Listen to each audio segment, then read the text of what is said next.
সভাপতি সাহেব, আপনার মন খারাপ আর এরকম জরুরি তলব। সভাপতি সাহেব, আপনি একবার বলেন আপনার কি হয়েছে? কি আর হবো ক, আমাদের নমিনেশন বাতিল হয়ে দিছে। আর তার চেয়ে বড় কথা হলো আমার গাড় ধাক্কা দিয়ে বাইরে দিছে। খুব কষ্ট জীবন। আর ধাক্কা দেবার দিছে, তার মানে কি আমাকে নমিনেশন দিব না? সভাপতি সাহেব, আপনি আমাদের পার্টির নাম কর নাই? আরে কষি তো প্রথমে যখন নমিনেশন নিবার গেলাম বললো যে তোমার পার্টির নাম কি। ও ভাই কতি দেরি হলো, গাড় ধাক্কা দিয়ে বাইরে দিতে দেরি হলো।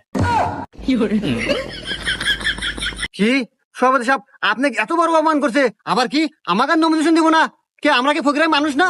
প্রয়োজন পড়ে সভাপতি সাহেব আমরা আন্দোলন করবো, আমরা মিছিল করবো, আমরা রাস্তা অবরোধ করবো, তা আমরা নমিনেশন নিয়ে ছাড়বো।